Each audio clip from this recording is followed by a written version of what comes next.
sobre o que está por vir, certo? Então, beleza, Juarez. Então, assim, agora está começando a nossa gravação, né? Então, o Juarez vai fazer aqui o prólogo, né? O início, por favor. Tá certo. Então, vamos lá. Como chegamos aqui?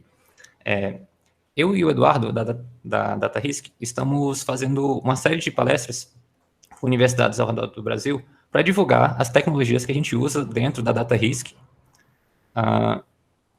Assim, para divulgar essas tecnologias e também para que os alunos que tenham interesse nessas tecnologias saibam que tem onde trabalhar com isso no Brasil, certo? Um dos principais tópicos era programação funcional. E essa foi a primeira mensagem que eu mandei para o professor Leandro, perguntando se ele tinha interesse que a gente falasse sobre programação funcional. Ele falou que sim, e eu comecei a bolar essa palestra com o Eduardo, e eu percebi que a gente tinha que adaptar o material que a gente tinha para os alunos de automação. Que acho que se a gente chegasse aqui no primeiro dia falando sobre programação funcional, ficasse muito distante. E nessa de adaptar, a gente acabou percebendo que tinha um segundo material que a gente também tem apresentado, que é um material sobre como estruturar a sua carreira, que esse sim poderia ser relacionado diretamente, falar diretamente com o aluno de mecatrônica. Então, é um material assim que eu acho que então, a gente não vai falar hoje dos detalhes de programação funcional ou das tecnologias que a gente usa, mas são dicas sobre como planejar a sua carreira, que, pelo que a gente já apresentou em outras universidades e o pessoal mostrou muito interesse, certo? Os professores mostraram interesse, os alunos também.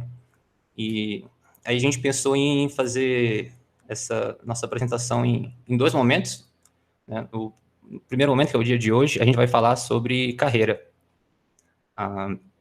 Como organizar e tomar controle da sua carreira. E, num segundo momento, ainda sem data, a gente poderia voltar para falar sobre os detalhes de programação funcional e sobre machine learning, que é o que a DataRisk faz. Belani, você pode falar um pouco sobre a DataRisk para os alunos? Meu prazer. Bem, pessoal, meu nome é Eduardo Belani, sou diretor de tecnologia da DataRisk. A DataRisk tem uma história muito fundada em estatística. Os três fundadores se conheceram no Itaú, quando eles eram estatísticos lá dentro. E cada um tomou um caminho. Um deles foi o primeiro cientista de dados de uma empresa chamada Nelway, que é aí de Florianópolis, algumas pessoas talvez conheçam. O outro foi o primeiro cientista de dados da Nubank. E o terceiro, ele fundou uma empresa de logística chamada 99 Motos, que acabou se fundindo com o Rápido e sendo comprada pelo iFood. Então, a gente tem um empreendedor, mas todos eles têm formação matemática. Começou lá por 2017 com um produto de alto ML, de alto machine learning, onde as pessoas poderiam construir e treinar seus próprios modelos, e expandiu com braço de consultoria. Hoje a gente compete muito com grandes consultorias em grandes contratos para criar analytics, para criar ciência de dados. Isso tem muito a ver, na nossa opinião, com o nível de maturidade do Brasil em termos de sofisticação em ciência de dados. A empresa tem cerca de 40 e poucas pessoas. O braço de ciência de dados é bem grande, é onde a gente trabalha com consultoria, tem cerca de 20 cientistas de dados e cerca de 8 desenvolvedores. O resto está entre financeiro, administrativo, etc. A gente trabalha muito com programação funcional na área de tecnologia, quando a gente trabalha com consultoria de engenharia de dados e os próprios produtos da empresa. A gente usa muito programação funcional, gostamos muito, achamos que alavancamos bastante valor com ela. E é isso aí, pessoal. Nós entregamos valor para os nossos clientes, ajudando eles a entender e alavancar melhor os dados que eles têm ou que a gente pode conseguir. Beleza. Alguma dúvida? Sobre a DataRisk em particular, ou sobre eu tenho mais de 10 anos de experiência no mundo de startups. Eu comecei lá com 18 anos, hoje eu tenho 36. E galguei várias posições, sempre muito voltado à pesquisa, e quando entrei em gestão, trabalhei por muitos anos como CEO para o estrangeiro, e agora estou trabalhando como CTO aqui na DataRisk, que faz quase um ano. Estou muito feliz. Então vamos começar a apresentação. Se ninguém mais tiver nenhuma pergunta, estou muito feliz de estar aqui. Falando nisso, é uma honra, professor, poder falar com a universidade, poder ter essa interação. Isso é um negócio que a gente gosta muito. A DataRisk tem um benefício comercial de poder expor sua marca e ter acesso aos aos alunos, para oferecer também, para eles saberem que a gente existe, mas também porque eu gosto muito pessoalmente de estar aqui, de pagar de volta à sociedade com o que a gente puder fazer. Ok? Tomando controle do seu destino. Por que estamos aqui?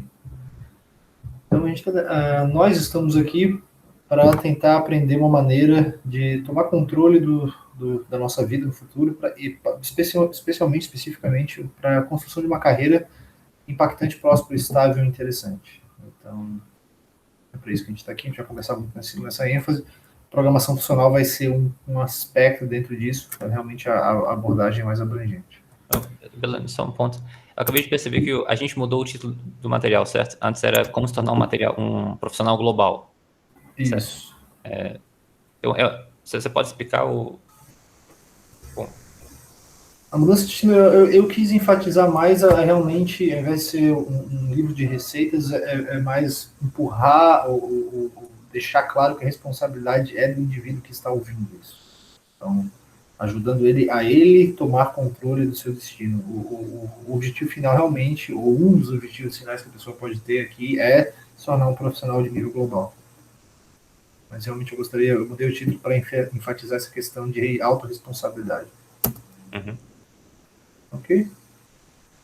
Então, por que vocês deveriam me escutar? Bem, a primeira coisa é porque eu fiz isso. Então, eu tenho uma experiência existencial do processo.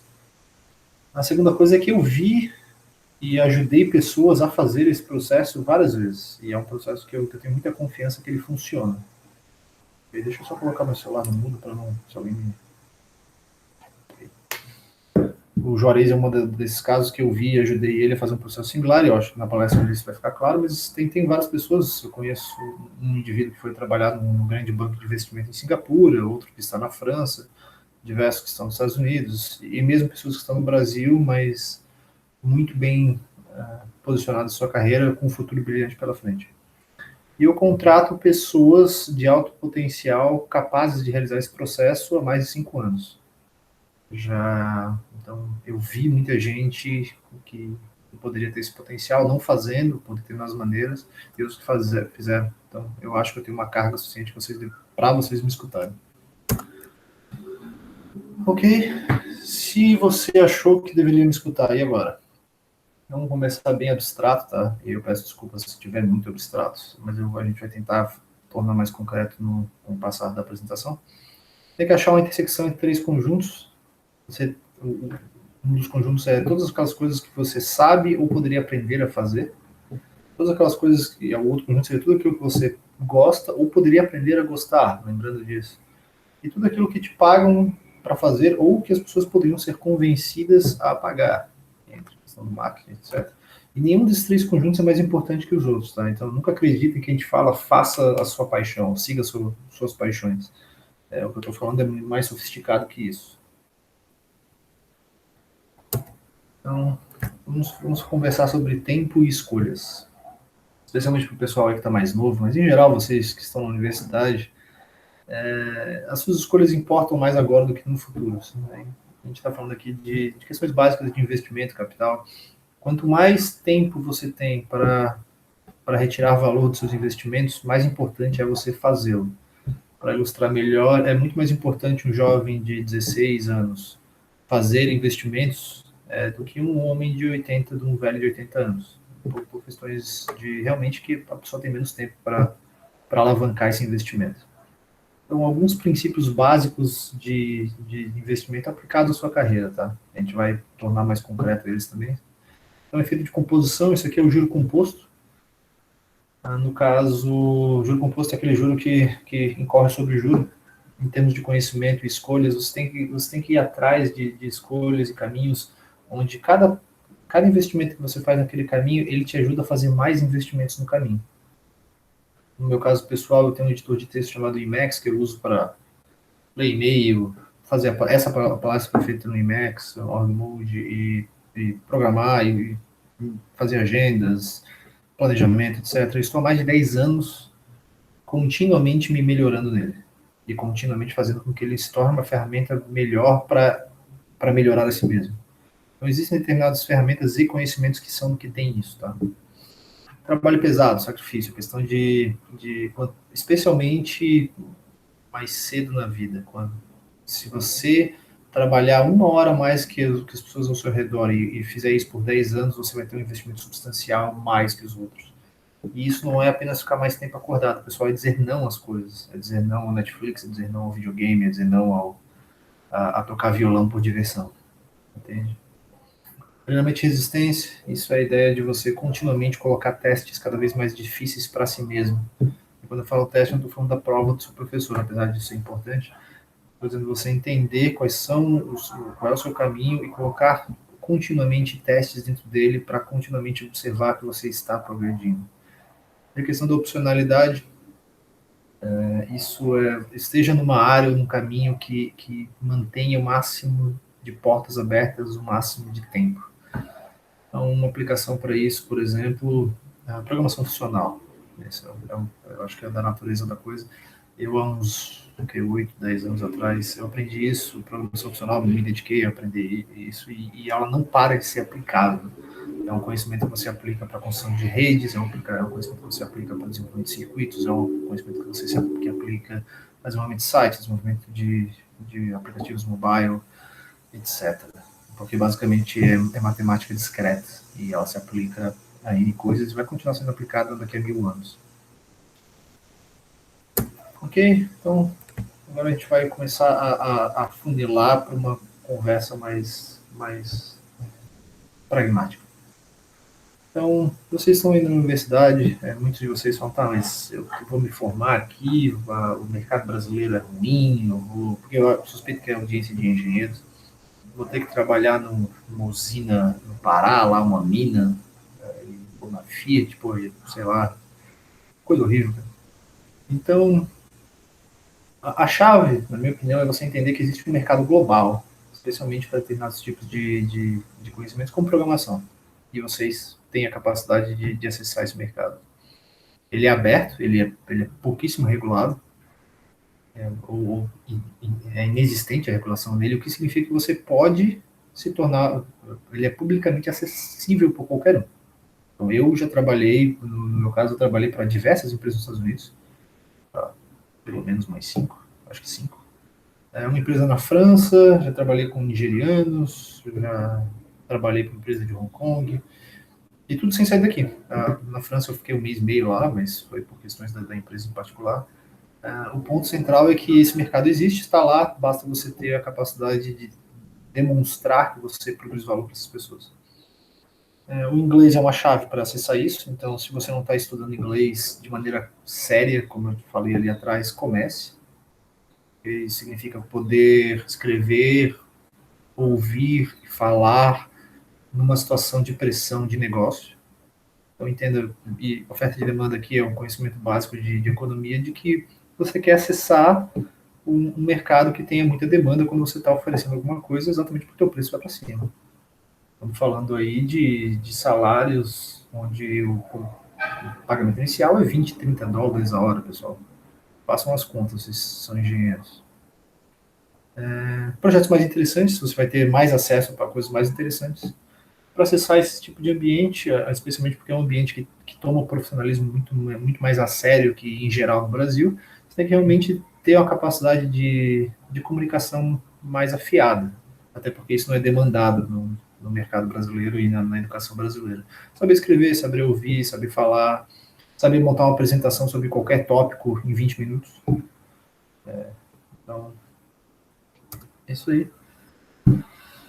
Vamos falar um pouco mais sobre opcionalidade. Entenda que a maioria dos autores se referem a bem poucas ideias. Tá? Por mais que você ache que tem muito conhecimento por aí, eu consigo reduzir o conhecimento necessário para você ser um bom programador para umas 5, 6 ideias-chave. Você tem o nome dessas ideias, você consegue pesquisar ela, manipular ela, categorizar ela. Então, saiba quais são essas ideias.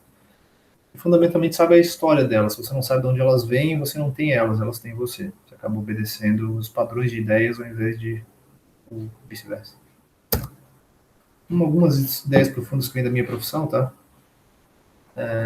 Uma ideia comum à esquerda, uma alternativa para o que eu considero profunda. Então, é muito comum as pessoas simplesmente seguirem a moda, então, o que é mais usado, E é bem pouco comum, muito mais profundo, a pessoa saber a história da profissão, saber que determinados tipos de coisas já vieram antes, já vieram moda antes e foram descartadas antes.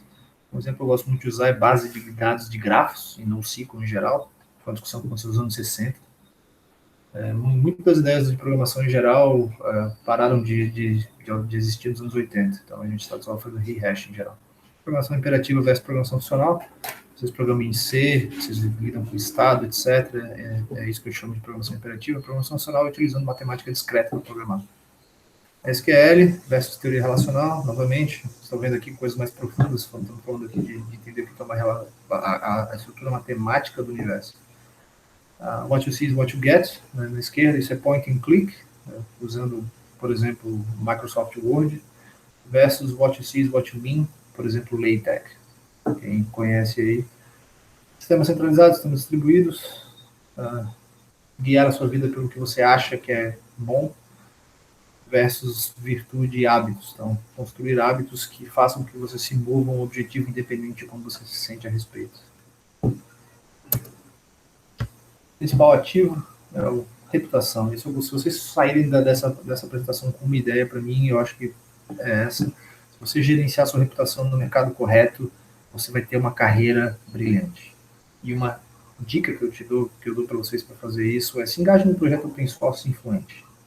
Okay? Não interessa de que favela que você venha, lá você vai ter acesso a pessoas, por exemplo, diretor de pesquisa e desenvolvimento da Microsoft, por exemplo. E empregos-chave, o posicionamento-chave do mercado, eles vêm muito por networking, por conexões que você tem com as pessoas. E um projeto open source relevante te dá isso. Te dá desafios reais. Te dá visibilidade real. Então, uma promessa que eu faço assim, se você for, por exemplo, quer ser contratado no Google e ganhar pelo menos 100, 20 mil dólares por ano, isso é o básico. Cara, faça contribuições para o core do Google Chrome. Passe 1 ano ou 2 trabalhando nisso, você tem bastante segurança que você vai receber uma proposta. Né? Porque eles fazem hunting lá, tem bastante segurança. E é isso aí, pessoal. Beleza. Obrigado, Eduardo, pela exposição inicial, bem interessante. Então, damos continuidade com o Juarez. Só dizer para a plateia, se quiserem fazer uma pergunta, eu acho que temos a liberdade, né? Não precisamos esperar até o final. De acordo? De acordo. Temos alguma pergunta agora para o Belani? Eu talvez tenha só um comentário, né? Eu agradeço muito o Eduardo por essa primeira fala, né? Eu achei bastante pertinente, sim, para esse tipo de público que a gente tem aqui. E só dizer que eu compartilho muito das ideias que ele comentou, né? Eu também tive um percurso, assim, de que aprender algumas coisas na nossa juventude são grandes contribuições para a nossa vida, né? Assim como ele citou o Emacs, eu tive uma experiência forte com Unix e Linux, né? Eu era usuário de Windows, e o dia que eu me dediquei para aprender Linux e Unix, a minha vida mudou bastante ali para o futuro, né? Então, acho que são coisas que, de fato, são bem legais, assim, na nossa história. E também sou usuário do Emacs.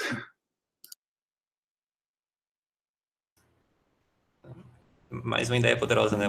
O Linux.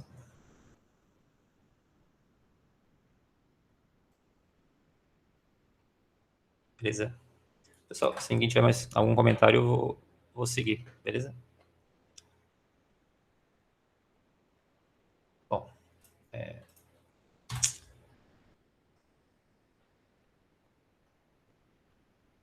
Alguém confirma se estão vendo minha tela? Estamos sim. Beleza. Então, vamos lá. Então,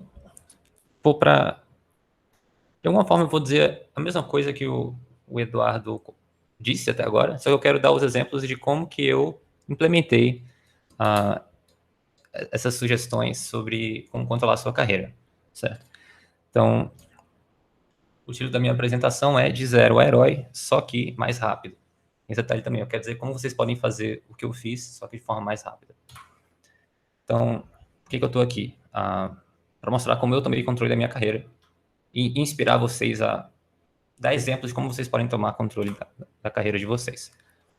Então, um pouco da minha história. Eu fui aluno de mecatrônica também. Então, lá em 2011, eu comecei a aprender C na UNB. Em 2014 foi quando eu entrei no mercado de trabalho. Comecei trabalhando com Java. Em 2016 me formei com honras na UNB. E lá para 2019, 8 anos depois de eu ter começado a programar, eu era chamado de desenvolvedor sênior nessa fábrica de software em que eu trabalhava. E hoje, em 2021, eu sou líder técnico na DataRisk. Então, depois desses 10 anos de profissão, o ponto do mercado de trabalho onde eu me encontro é onde eu rejeito ofertas como essas de $4.000 mensais. Eu demorei 10 anos para chegar aqui. Eu acho que vocês podem fazer isso muito mais rápido, certo? E eu quero contar para vocês como, pelo menos como que eu acho que vocês podem fazer isso muito mais rápido.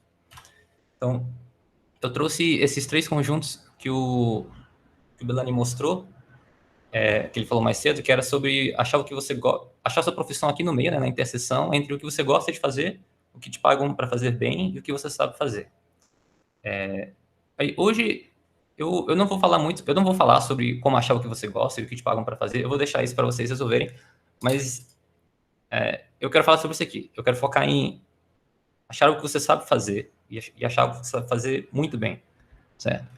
E eu tenho que dizer que acho que a estabilidade, o sucesso profissional, a carreira próspera vai vir quando você começar a resolver problemas muito grandes e começar a fazer isso de forma rápida e começar também a trabalhar em time, em parceria com outros desenvolvedores ou outros colegas de profissão para atingir os resultados maiores mais rápido, certo?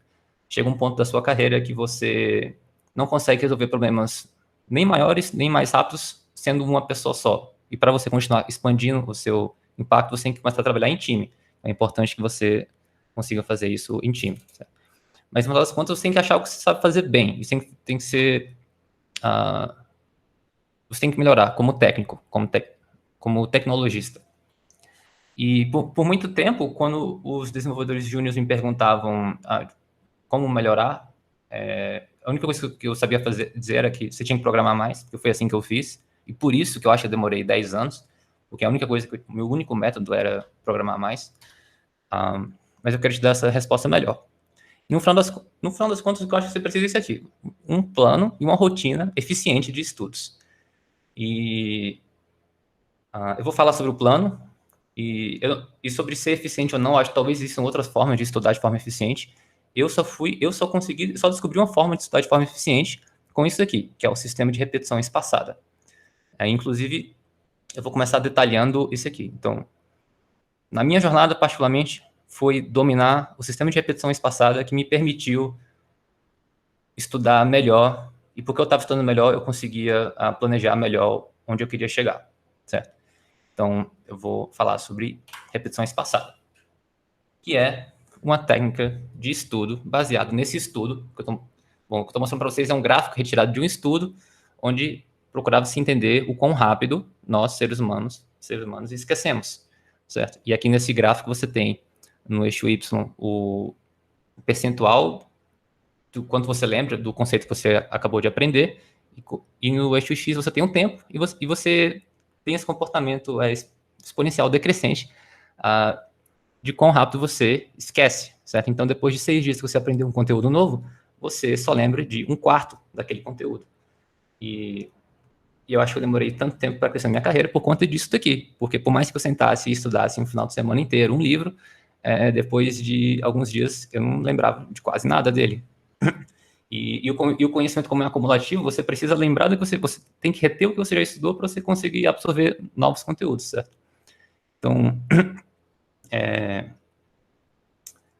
Então, eu acho que esse gráfico, para mim, explica o motivo pelo qual eu conseguia ir muito bem numa matéria e no semestre seguinte não lembrava o básico dela, certo?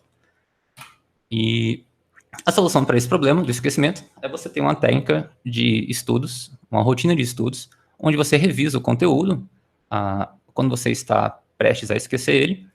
Então, você volta a esquecer. Você revisou uma vez, não quer dizer que você vai lembrar para sempre, você vai voltar a esquecer. E aí você revisa de novo. Mas à medida que você revisa várias vezes consecutivas, essa taxa de esquecimento diminui, certo?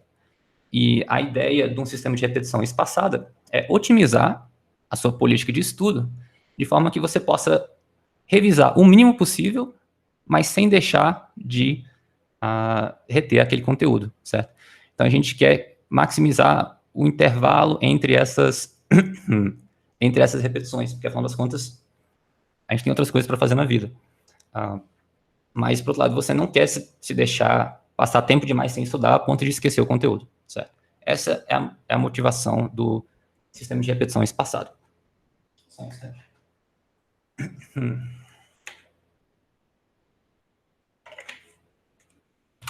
Então tá. Então, existem vários sistemas de repetição espaçadas no mercado, vários softwares que implementam essa rotina de estudo. O que eu acho mais fácil de começar é o Anki. Ele tem para Android, você consegue usar pelo computador, sincronizar entre seus vários dispositivos. Tem muito vídeo na internet ensinando a utilizar o Anki.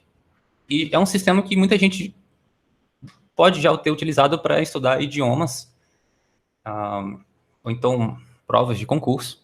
Mas ele funciona... acho que ele funciona para você aprender muita coisa. Não sei se todas as coisas, mas assim, para mim funcionou para aprender a linguagem de programação. Eu imagino que se vocês estão estudando alguma tecnologia que tem um longo manual de referência para você dominar, também pode te ajudar a dominar aquele conteúdo. Então, o que é como é que funciona esse software? Em geral, você funciona por meio de flashcards, certo? Eu vou mostrar um exemplo aqui. Quando você começa a jogar o seu baralho, você vai passar por todas as suas cartas que estão e que você vai revisar naquele dia, e cada uma dessas cartas tem uma frente e o verso. Na frente tem um problema que você tem que resolver. Em geral, te dá uma dica para algo que você tem que lembrar, né? Então, essa aqui seria... Eu peguei essa frase... peguei uma frase do documento que eu estava tentando estudar, e aí eu escondi algumas palavras que estavam naquele documento, e o que eu quero lembrar aqui era onde que eu vou colocar allow e onde que eu vou colocar force. Então, você joga o Anki, vendo essa carta, pensando na resposta, e depois revelando a resposta. E aí, como entrada para o sistema de repetição espaçada, você informa o quão fácil foi lembrar daquilo, né? Como essa carta eu já joguei ela várias vezes, se eu disser que foi muito fácil lembrar dessa informação, o software vai agendar para eu revisar isso aqui só daqui a 2 anos, certo? Já por outro lado, se eu errar, ele vai me mostrar daqui a 10 minutos, antes do final dessa sessão de estudo. E então, um dos conceitos desse sistema de repetição espaçada é que você mesmo cria os testes pelos quais você vai ser cobrado. Acho que é uma das ideias que o Bruno trouxe mais cedo de treino de resistência, onde você constantemente está criando mecanismos para se testar, certo? Então, acho que o Anki incorpora essa ideia. Eu acho que o Anki em si é uma ferramenta que te dá grande opcionalidade. Então, é uma ferramenta que, se você dominar, você pode aplicar para estudar diferentes conceitos, e você vai continuar aplicando isso para estudar diferentes conceitos pelo resto da sua vida. Então, é uma daquelas ferramentas poderosas que você aprende uma vez e aplica e fica cada vez melhor ao dominá-la. Então, com que rotina você joga o seu baralho de repetição? Eu recomendo começar com 30 minutos por dia para você começar a sentir o efeito da técnica, ou então mais próximo disso que você conseguir. Se você fizer por uma semana, não vai mudar nada, certo? Então, assim, acho que para você realmente ver o efeito disso, você tem que seguir por essa prática de 30 minutos por dia ao longo de alguns meses. E aí sim você vai começar a ter resultados impressionantes. Na minha experiência, estudando, eu estava utilizando essa técnica para estudar uma linguagem de programação. Depois de 3 meses, eu conseguia comentar e dar sugestões de melhorias para o projeto que assim, eu trazia conceitos que os desenvolvedores sêniores daquela linguagem no meu time não conheciam, certo? Assim, bastou 3 meses desse negócio para chegar no nível onde pessoas que trabalhavam há alguns anos não tinham explorado ainda, sabe? Mas assim, mas de volta, tudo isso aqui foi o meu jeito de conseguir desenvolver uma rotina eficiente, certo? Acho que o principal efeito de uma técnica boa de estudos é te dar certeza de que você vai lembrar do que você estudar, certo? E isso aqui vai virar uma chave na sua cabeça que vai mudar a forma como você encara uma página de referência da tecnologia que você está estudando, certo? Bom, acho que eu acabei tirando um exemplo aqui. O que acontece é que, assim, quando você acaba, na vida profissional, tendo que lidar com várias tecnologias, e cada uma delas é um mundo a ser estudado, certo? E eu lembro do começo da minha carreira, dos primeiros 5, 6 anos da minha carreira, que eu abria essas páginas de referência e eu olhava para aquilo e julgava que não tinha como aprender aquele conteúdo, que aquele conteúdo era para ser usado como referência e nunca como algo que você... Nunca como o cálculo que a gente estuda na faculdade, onde você realmente aprende os conceitos e depois aplica eles sem usar o manual, certo? Mas é porque eu não sabia que você podia realmente memorizar eles. E o Anki, uma técnica de repetição espaçada, vai te ajudar a resolver esses problemas. E aí eu vou para a parte final, tá? que eu acho que é a mais importante dessa minha resposta sobre como crescer mais rápido, que é sobre planejamento. Então, eu tirei esse quote do livro da Arte da Guerra, que fala que aqueles que vencem planejam efetivamente. E que eles não têm o resultado de 1000 batalhas, porque eles já ganharam antecipadamente, derrotando aqueles que já perderam. E olhando... Assim, eu entendo isso como no jogo de xadrez, como o checkmate em 10 movimentos, certo? Assim, quando você tem se você está enfrentando concorrentes que têm um plano, eles conseguem ver na frente, e você não tem, tipo assim, você já perdeu, você está vivendo aqueles anos de experiência só para descobrir que você não chegou onde você queria, certo? Então, esse livro da Arte da Guerra me convenceu sobre a importância de planejar, e eu comecei a buscar a forma, o que significa isso na vida de um tecnologista. Então, assim, eu estava convencido de que eu precisava de um plano, mas eu não sabia o que isso significava, certo? Aí eu bolei um plano em formato de spreadsheet, que era para começar a dominar as técnicas que eu sabia que eu precisava no meu trabalho, certo? E aí eu acabei chegando nessa planilha, onde eu escrevi um programa de computador que escaneava os links que eu queria ler e contava as palavras que tinham ali dentro. E aí, à medida que eu preenchia, que eu marcava essa lista de itens a ser lido como feito, e anotava a data em que eu li, ele ia acumulando quantas palavras eu li, e ele acabava conseguindo deduzir a minha velocidade de leitura e estimar quando que eu ia terminar, certo? Então, esse é o tipo de coisa que aqui eu comecei a ver o lance da arte da guerra. Eu estava estudando 30 minutos por dia, e eu medi a minha velocidade e descobri que eu só ia terminar em maio de 2022. Ou seja, 6 meses depois do projeto onde eu estava trabalhando ter acabado, certo? Aí foi aqui que eu percebi que não ia dar tempo. Tipo assim, se eu quisesse... O Anki estava funcionando, eu estava conseguindo explorar a tecnologia que eu queria aprender, só que não ia dar tempo. Eu tinha que aprender mais rápido. O que é que eu tinha que fazer? Ou eu tinha que priorizar essa lista e remover alguns itens dela, porque eu já tinha descoberto que não ia dar para ler tudo, ou eu ia ter que aumentar a velocidade com que eu lia. Para aumentar a velocidade com que eu lia, eu ia ter que abrir mão de algumas coisas para conseguir mais tempo para ler, certo? Então, e aí esse aqui é o ponto-chave. Tipo assim, eu não acho que o plano de estudo de ninguém tem que ser, tem que seguir isso aqui. Isso aqui foi só um exemplo. Mas qualquer que seja o seu plano, eu acho que ele deve ser capaz de te dizer se você está adiantado ou atrasado. O mais importante, se você precisa mudar as suas ações. E ele tem que te fazer contemplar o tamanho do seu desafio.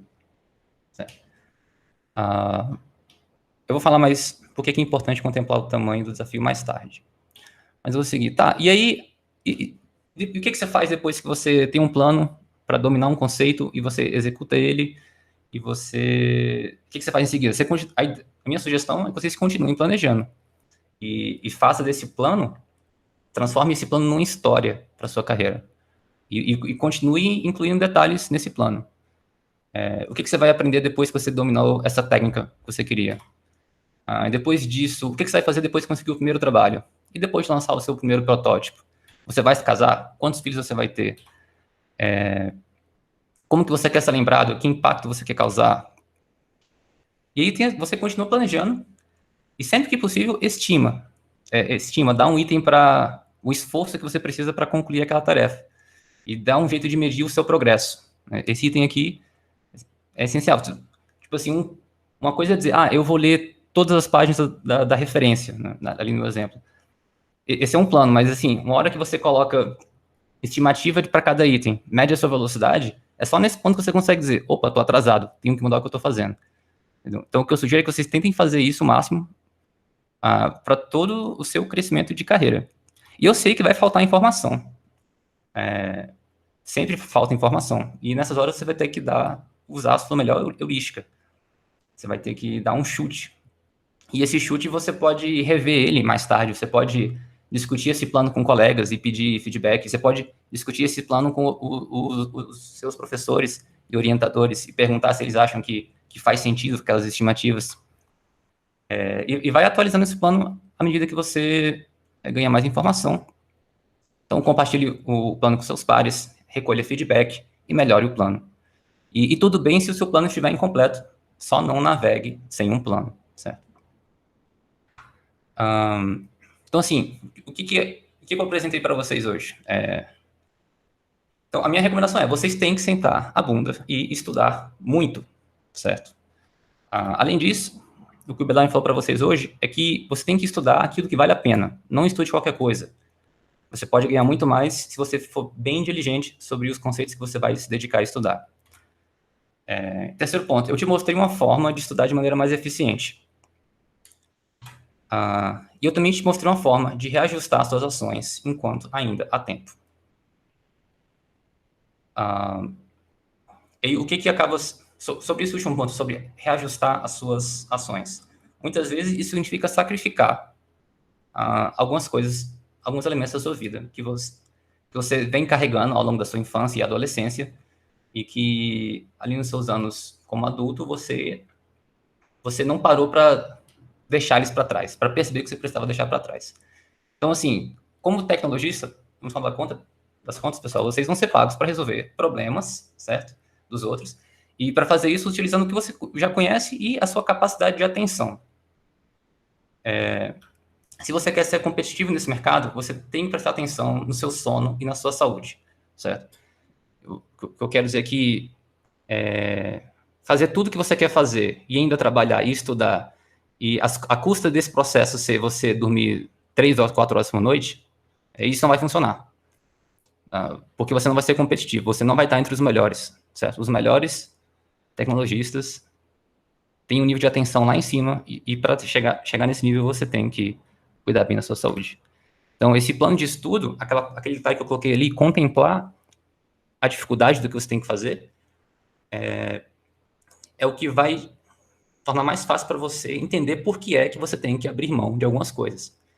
Então, eu listei algumas coisas comuns aqui, que é jogar videogame, Netflix ou outros seriados, plataformas de filmes que vocês assistem, instrumentos musicais que não estão relacionados com a história da sua vida que você bolou para você mesmo, certo?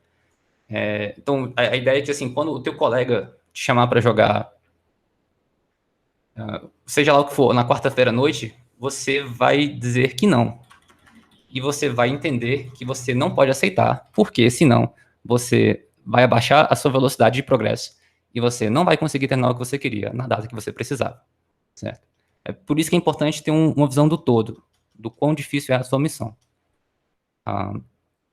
E era isso que eu tinha para apresentar. Perguntas, pessoal? Tá, obrigado.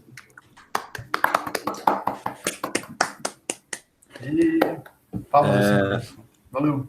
Bacana, bem interessante aí, Juarez, e motivador, eu acho, sua fala. Obrigado.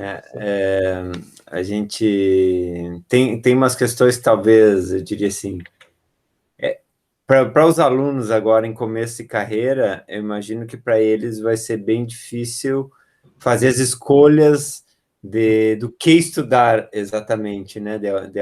Da onde focar. Uhum. Mas, porque assim, principalmente que está no começo do curso, eles estão começando a construir a base do conhecimento. Uhum. E esse é uma base para uma aprendizagem cumulativa. Né? À medida que eles vão para as fases mais avançadas, eles vão estudando a base. Então, talvez, assim, alunos em começo de curso, eles não vão, assim, selecionar muito as categorias, assim, eu diria, né? Mas vou ter que aprender a estudar. Eu acho, assim, que você deu, assim, técnicas, né, bem valiosas. E à medida que o curso eles vão evoluindo no curso, aí realmente eles vão, né, ter que escolher algumas tecnologias. Inclusive, no nosso curso tem um aspecto que a gente deixa à mercê dos alunos eles escolherem para qual linha, né, eles vão querer se aprofundar. Isso não é algo formal, né, não é a formação, não vai estar lá no diploma, ganhou engenheiro de controle de automação nessa linha. Né? Nós estamos até tentando, assim, para que não passe assim tão informal, fazer assim uma espécie de certificado, não um diploma, né? O diploma é geral, mas o certificado, esse aluno, ele se dedicou mais à área de sistemas de informação, com conhecimentos lá de machine learning, data analysis, por exemplo, né? Então, eu acho que ali chega um ponto que eles realmente têm a condição de começar a optar pelas tecnologias. Agora, eu diria assim, você acha que os alunos, eles conseguem, assim, ter um flavor, assim, de como fazer as opções antes de atravessar os caminhos? Porque, de certo modo, eles têm que escolher os caminhos e, muitas vezes, são caminhos que eles não exploraram ainda, né? Então, às vezes, tem que explorar para ver se é ou não é aquilo que eles gostam. Então, sobre essa questão de explorar caminhos, de estar atento a tecnologias e a conhecimentos que são mais valiosos para a carreira, teria algum comentário? Boa pergunta. Digamos que o teu plano não seja linear, né? Ele seja, vai para um caminho, vai para o outro, e em algum momento você escolhe alguma coisa e aí você vai se aprofundar, certo? Eu acho que ainda assim você pode ter um plano para isso. O seu plano pode ser para explorar. Então, digamos que está no terceiro semestre. Você tem mais uns 7 para vir? Isso, são em torno... 10 no mínimo, né? 10 no mínimo. Então, você pode colocar... Eu não sei, eu estou pensando na minha graduação. Talvez faça sentido para vocês. Né? Assim, olha, eu vou participar de um projeto de iniciação científica, eu vou participar de uma competição de robótica, e faz as duas coisas que eu fiz por fora. Fui monitor também nas matérias. E eu acho que isso poderia ser um plano, sabe? Tipo assim, olha, daqui pro meu quinto semestre, até o quinto semestre eu quero fazer essa iniciação científica. Depois eu quero entrar na robótica. E isso poderia estar num plano. E você poderia pedir feedback dos seus mentores. Acho que os alunos que poderiam procurar os professores e perguntar: você acha que dá para fazer isso nesse tempo? Quais ações, por onde eu devo começar? Faz sentido trocar a ordem, fazer primeiro robótica, depois pesquisa? E eu acho que também, eu vejo esse plano dentro de uma disciplina. Você sabe que você vai ter ali, sei lá, 3, 4 provas, você tem que passar. E quanto tempo tu precisa para se preparar para uma prova? Eu nunca me perguntei. Quando eu era aluno, eu pegava a lista de exercício do capítulo e sentava e ficava. Se eu precisasse de 20 horas, de 50 horas, eu não sabia. Eu só ia parar quando eu tivesse feito tudo. E eu nunca parei para tentar estimar. E eu acho que um aluno que parasse para tentar dar um chute inicial, sabe? Tipo, eu acho que eu preciso de 10 horas. Essas 10 horas eu vou fazer ao longo de, sei lá, de 3 semanas, entendeu? E eu vou precisar de 3 horas na primeira, 3 e 4 na última. Eu acho que ajudaria o aluno a olhar para frente, entendeu? Conseguir adaptar as ações antes de ir lá e quebrar a cara e descobrir que não deu certo a prova. Belani, você tem algum comentário? Cara, eu aprenderia, eu falo assim, cara, eu não sei aprender, a primeira coisa, nunca ninguém me ensinou a aprender. Então eu tentaria achar determinados conhecimentos que têm alta alavancagem, onde eu uso para tudo. Então, por exemplo, eu começaria com alta avaliação. Eu sei me organizar? A maior parte das pessoas não sabe se organizar, então tem que aprender quais são as melhores técnicas que eu consigo achar de organização. Eu sei aprender? Eu sei estudar? Eu sei reter coisas na minha memória? Eu sei me relacionar com outras pessoas? Eu sei o que é necessário para ter uma carreira de sucesso, estabelecer conexões? Eu sei lidar com outros seres humanos? A maior parte dos engenheiros não sabe fazer esse tipo de coisa, a maior parte das pessoas não sabe fazer isso. Tudo isso aqui é independente do ponto que você está na sua vida. Uma pessoa de 13 anos pode fazer isso, talvez não tão sofisticadamente quanto uma pessoa de 36, mas é possível. Você pode progredir em coisas extremamente alavancadas de base para qualquer coisa que você faça.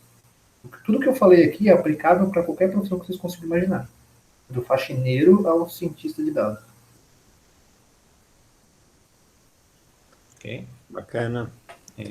É isso aí.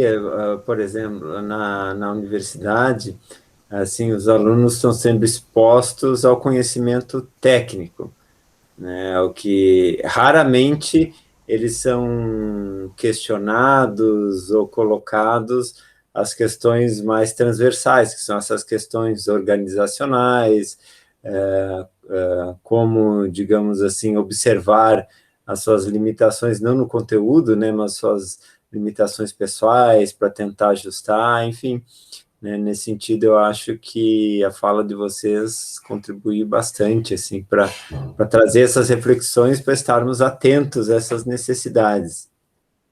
Uhum. Sim. Por exemplo, eu tenho alguma falha grave de personalidade que faz com que outras pessoas não queiram trabalhar comigo? Isso é uma coisa que descarrilha carreiras de pessoas. Eu já vi gente excelente tecnicamente que tinha uma falha grave de personalidade. Ou seja, eu estou usando falha grave de personalidade no sentido assim, ele tinha uma estratégia interpessoal que ia contra os objetivos dele mesmo. Isso era visto como determinado como personalidade. A reputação dele era essa. De repente você tem. Pergunte para alguém que gosta de você, olha, cara, eu faço alguma coisa que incomoda os outros? Eu faço alguma coisa que faz com que os outros não queiram trabalhar comigo? Esteja aberto a ouvir a resposta. Pô, cara, você faz. E aí você senta e fala, cara, eu faço isso, eu vou fazer um plano de... Mesmo que eu queira fazer, eu vou para o outro lado. Esse tipo de coisa, cara, é incrivelmente valioso a longo prazo. Uhum. Bacana, bacana. O comentário, professor, que eu queria deixar era o convite para os alunos de automação tentarem transformar a evolução deles num problema de controle, certo? E não façam em malha aberta, não ajam sem medir os resultados e alterarem a entrada, sabe? Do teu plano. Eu acho que o plano te permite isso, assim, você tem você sabe onde você quer chegar, você mede o seu progresso, você colhe feedback, o feedback vai vir tanto do ato de medir, mas também de pedir opinião de pessoas que já passaram por isso, e você altera seu plano. Faz sentido para vocês? Com certeza, com certeza. Essa analogia aos sistemas de controle é muito, muito bacana, né? E faz parte aí da realidade da rapaziada, né? Então, acredito também que você está falando a mesma língua aí da turma. Beleza. Legal, legal. E assim, só para a gente também fazer um gancho, né? Se a gente for promover outros encontros, assim, nosso contato surgiu a partir da questão. Eu ia falar da programação funcional, mas o Jomi levantou a mão, por favor, tanto o Jomi quanto a turma, fique à vontade para abrir o microfone e se manifestar. Já, obrigado, Leandro. Na verdade, eu queria justamente puxar um pouco para a programação funcional, né? Mas deixa eu fazer uma introdução da minha fala primeiro. Primeiro, agradecer ao Juarez também pela apresentação dele, muito, muito importante, né? Eu acho que os nossos alunos... Eu sou professor, né? Não me apresentei antes. Eu sou professor no curso de controle e automação, nas primeiras fases, nas disciplinas de introdução à programação, E também na última fase, na disciplina de inteligência artificial. Então, é muito interessante, eu vejo os alunos, assim, lá no início do curso e no final do curso, a gente percebe bem o amadurecimento deles, né? E essa questão do aprendizado que vocês comentaram, ela está sendo fundamental nesses dias atuais aí de pandemia, né? Porque a gente não tem mais a sala de aula e aquele lugar assim que o professor ficava pegando na mão dos alunos e carregando eles, né? Nesse sentido, está sendo uma experiência interessante, assim, para os nossos alunos aprenderem a estudar sozinhos, né? A serem bastante autônomos e digamos assim, gestores do seu tempo, né? Gestores do que eles estão aprendendo, com que velocidade, assim por diante. Então, acho que foi bem pertinente essas dicas que você trouxe. Bom. Mas deixa eu puxar um pouco por programação funcional, porque eu sou um apaixonado por programação. Se eu pudesse ser programador, eu acho que eu queria ser programador e não eu gosto muito de dar aula, mas eu gosto muito de programar também. Eu tenho esse problema com gestão, cara. Se eu pudesse ser programador, eu parava de ser gestor. Mas pelo menos eu dou aula de programação, meus projetos de pesquisa estão, grosso modo, envolvidos com programação também, né?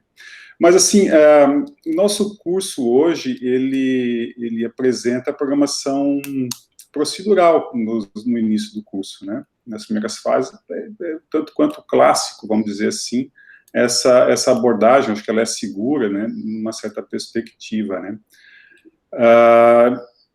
Entretanto, assim como vocês já comentaram, falaram um pouco de programação funcional, vocês têm vasta experiência nesse assunto, né? Eu andei dando uma brincada já há uns tempos com algumas dessas linguagens para conhecer um pouco, elas de fato é um brinco, assim, né, uma coisa belíssima. Quem tem um viés assim mais matemático, formal, adora esse tipo de coisa, que é um pouco o perfil dos nossos alunos, na verdade, né? Então, não sei, talvez a pergunta, colocando na forma de uma pergunta, né, se vocês tem alguma opinião a respeito da primeira linguagem de programação que se passa para os alunos? Seria melhor apresentar uma linguagem clássica, né, procedural, convencional, e daí apresentar uma linguagem funcional como algo melhor? Né? Concretamente, ensina primeiro Python, depois Elixir, por exemplo. Né? Ou não, vocês acham que, de fato, já dá para começar direto com programação funcional, abandona esse negócio de programação procedural, mas isso não incorreria, talvez, que futuramente eu não tivesse dificuldade em aprender programação procedural, porque ele não vai escapar disso, né? O nosso cara vai fazer software embarcado, vai trabalhar com controlador, e eventualmente ali ele vai ter que fazer programação procedural, me parece, né? Eu não sei se vocês têm alguma opinião a respeito, assim, né, resumindo, a primeira linguagem de programação, daria para ser funcional ou melhor fazer esse negócio construir, né, primeiro procedural? Posso responder primeiro, que eu vou ter que sair mais ou menos 1h30, pessoal, mas eu gostaria de deixar uma resposta. Eu tenho certeza que o Juarez tem bastante. O primeiro desafiaria era a questão de clássico. Eu acho que com a anotação do Church, ela é de 1930, foi junto com Turing, não foi implementada mais por questão de recurso, não tinha computador para fazer isso, que é a base, o Lambda Calculus é a base para a estrutura de programação funcional. Então, eu não diria que é clássico, tá? É mais realmente a questão que o sistema de educação está acostumado a fazer isso, nesse sentido. Outra questão é que eu defino programação funcional como algumas coisas. Uma é a ideia de que você lida com o estado de forma concreta. Então, você é explícito ao redar com o estado e você lida com o estado usando funções matemáticas. Então, tenta ao máximo usar essa abstração. Outra questão é que as funções são de primeira ordem, você pode brincar com elas. Tudo isso é aplicável em qualquer contexto. Independente da mídia, da linguagem de programação, seja Assembly, seja Haskell, e passando por tudo isso, a ideia de você estruturar o jeito que você lida com o tempo, que o estado é basicamente isso, a mutação do estado ao longo do tempo. Você colocar isso nas pontas, por exemplo, a internet dura por causa que ela é elaborada em termos de programação funcional. Os datagramas, eles são passados na ideia de que não há referência ao estado anterior. Por isso que a coisa funciona. E isso é feito em C, é feito em Assembly, é feito com roteadores, etc., nervosidade. Mas a arquitetura é funcional, é baseada em ideias matemáticas de programação funcional. Então, meu ponto é, cara, eu na posição disso, eu acho muito mais simples você ensinar programação funcional porque é mais simples. Ela envolve menos ideias. Entende? Do que uma programação imperativa. Uma programação imperativa, ela envolve mais ideias. Você está lidando com o tempo. Você está lidando com passagem de tempo de maneira, inclusive, implícita. É muito mais difícil. Se eu tivesse que ensinar alguém, a linguagem que eu usaria é uma linguagem chamada Racket, com R, por causa que eles construíram um ambiente de ensino.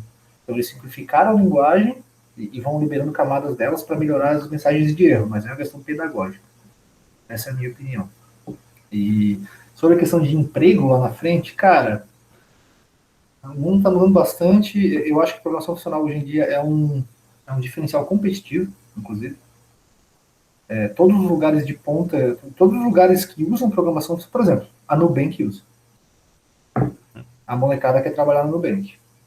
Então, lugares de ponta, não todos, mas existem lugares que as pessoas entendem de programação e veem isso como uma capacidade de gerar diferencial competitivo e investem nisso, de alguma forma. Por causa que ela é simplesmente melhor. Ela gera menos problema, ela tem capacidade de você alavancar o potencial do programador, porque ele é capaz de lidar com mais complexidade porque ele está usando ferramentas melhores para tal. Essa é a minha opinião. Eu vou ter que sair, pessoal. Eu agradeço bastante. Também te agradecemos. Eu adoraria conversar sobre programação funcional, passaria o dia inteiro aqui. Mas o jornalista está aí para isso. Pessoal, muito obrigado. É uma honra estar aqui, tá? Para nós também. Muito, muito obrigado. Perguntem para os professores, valorizem isso, valorizem esse tipo de palestra. Eu acho que deveria ter mais gente aqui, porque, cara, é uma profissão, programação, engenheiro, mas se você entrar na área de programação, você tem acesso a um negócio que quase ninguém no Brasil e no mundo tem, é a capacidade de ter uma carreira brilhante sem pedir permissão, gente. Isso é um negócio que não existe no Brasil. Você pode ser um cara rico sem diploma, por exemplo. Você pode ser um cara rico sem doutorado, sem pedir permissão para o governo, sem pedir nada. Você pode estabelecer e tomar controle da sua carreira. Essa é a minha mensagem. Um abraço, pessoal. Um abraço, professores. Tchau, tchau. Um abraço. Professor João, o que eu diria sobre começar por programação funcional? Eu acho que faz sentido. Bom, claro, você pode dizer que tem as vantagens e as desvantagens, certo? Vou querer dizer uma vantagem. É mais difícil você escrever um bug numa programação, numa linguagem funcional do que numa linguagem do paradigma estruturado. Então, esse é um ponto. Tipo, assim, esse lance de isolar o estado, deixar bem claro o que é mutação de estado e o que é transformação.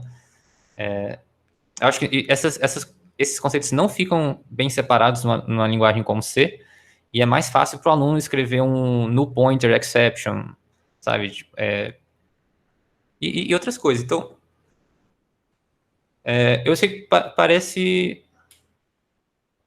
Para quem aprendeu C, eu fiz essa trajetória, do C para o C++, para mais tarde, anos depois, o Haskell e o F#.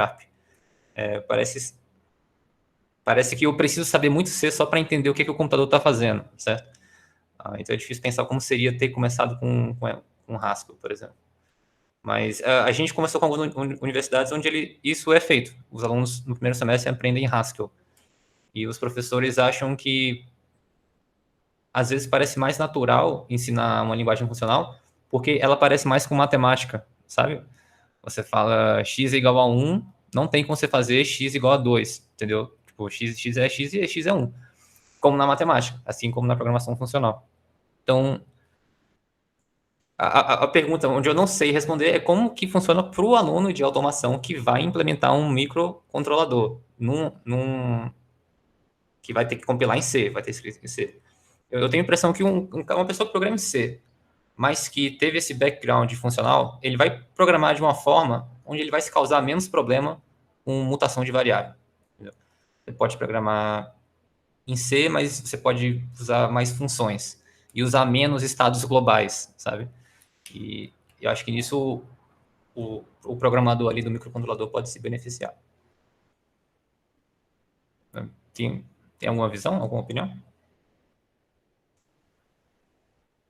Eu concordo com vocês, talvez é muito mais uma questão de paradigma, né, do que efetivamente de linguagem, né, um jeito de pensar, né, que pode ser perpetuado independente de linguagem de programação, né.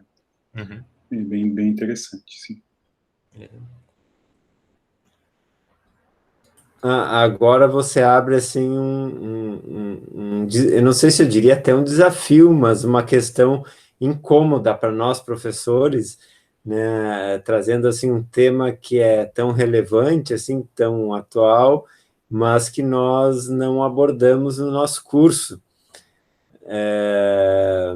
Então, será que esse aí é o chamado, um primeiro chamado, né? Temos que, enfim, refletir sobre isso, mas realmente você está plantando uma semente, se ela vai vingar, né, não sabemos, mas bacana. Eu gostaria de voltar para aquele segundo encontro, para aí sim falar de programação funcional, tentar regar essa semente, ver se clarifico como que isso poderia ser utilizado, né, para automação. Tá ótimo. Então, assim, né, bacana que o Jomes está aqui presente, ele também, como eu disse, tem contato aí com alunos da fase introdutória lá na frente. Talvez, assim, para esse primeiro encontro, teríamos que ter feito uma força-tarefa maior de professores para engajar os alunos, né? Às vezes a gente acha que com a disseminação na rede social e nos e-mails já é automaticamente sinônimos que vamos ter uma grande plateia, né? Mas aqui também é uma experiência que não é bem assim. Mas vamos pensar assim como alavancar essa questão da programação funcional, e muito bom saber que você está interessado em dar continuidade na questão. Beleza. Então, aguardo o convite. Tá certo. Eu vou interromper a gravação e